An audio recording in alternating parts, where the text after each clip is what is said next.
Today I'll be working with spinach, feta, dill, and phyllo dough to make Spanikopita. And instead of making the small little triangle appetizers, I'm going to be making giant ones that are better for like lunch or a light dinner. And you can also make this as a whole casserole. So the first thing that I want to do is I have a pound of spinach that has been defrosted and squeezed out. You would want all that water out. And I'm going to put a pan on medium heat and drizzle a tablespoon of olive oil. And my pan was already heating. And the spinach is already cooked. So really what I'm doing is just adding flavor. Here I have one scallion that I've thinly sliced. And I just have that on one side of the pan so that browns up a little bit. And to this I'm going to add a 1/4 cup of dill that I've washed really well and that I'm going to chop up. I'm going to add that. I'm going to add the juice of half a lemon. And now to this bowl, I'm going to add 1 egg. And before I add the spinach to the egg, I'm going to add 1 cup of feta to the pan. Now my heat's off, but this is going to melt a little bit. I'm just going to beat up this egg a little bit. And you want to make sure this isn't too hot because you don't want to cook the egg, but mine's been cooling for a couple minutes there. And now I have half a stick, 4 tablespoons of melted butter. And I have some phyllo dough here, and I'll show you the box. Right, so this is what it looks like. This is not to be confused with puff pastry, which is different. This is very, very, very thin. All right, so the phyllo has fully defrosted, and I want to just show you how incredibly thin it is. And over here is kind of an example of where it got a little too dry and it split.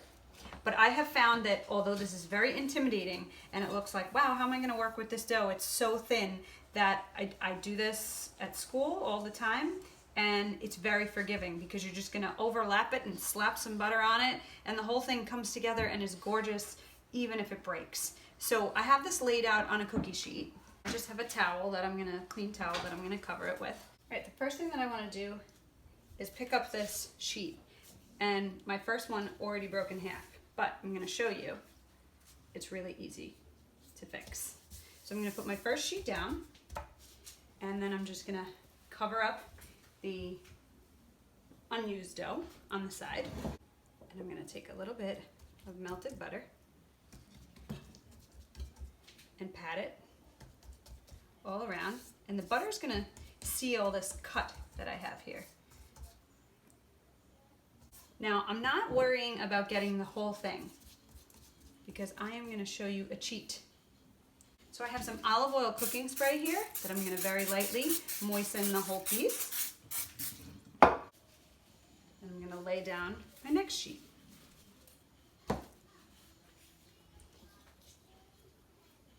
Olive oil spray to moisten it, and I really like to focus on the edges, and then I use the butter for flavor.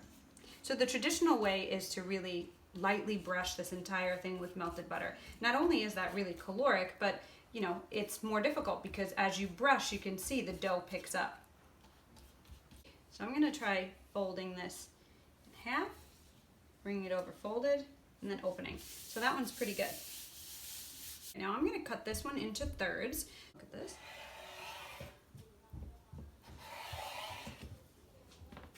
So if I was going to do this in appetizer size, for each one of these thirds, I would cut that third in half, around that size.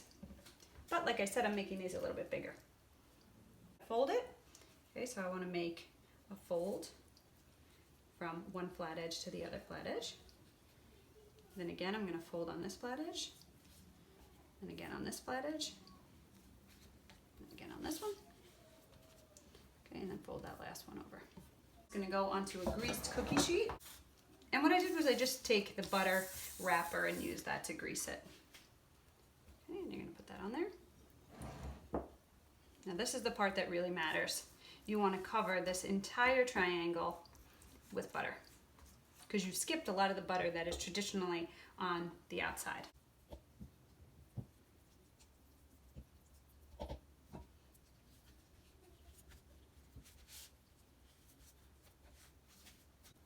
If you have an end there that's not sealing up, you can use the butter to seal it up.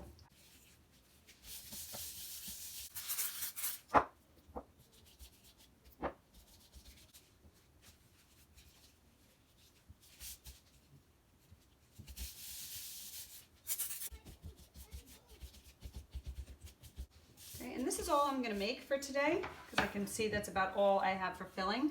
But this extra dough here can be refrozen and used again. So I wanted to show you what that will look like. So I'm just gonna take this and fold this up, wrap this in plastic wrap, and get it back in the freezer.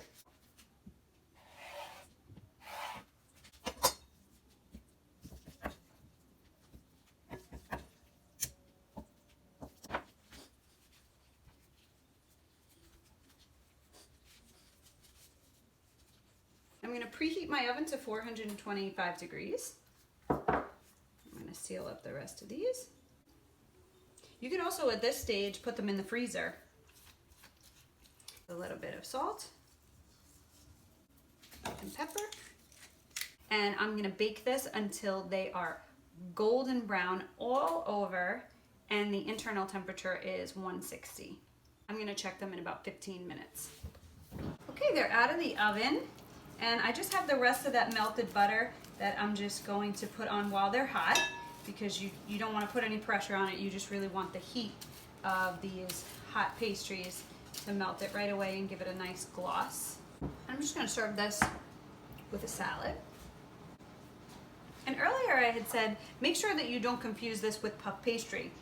They're very similar in the sense that they puff up and they have all those flaky layers, but puff pastry has the fat in it. Essentially, phyllo dough, we're layering the fat in between, which is why it's so important, because in order for it to flake up, you need the layer of fat in between there to create that steam as it melts. I hope this video encourages you to try working with phyllo dough. It looks a lot more intimidating than it actually is, and I find it to be very forgiving. Enjoy!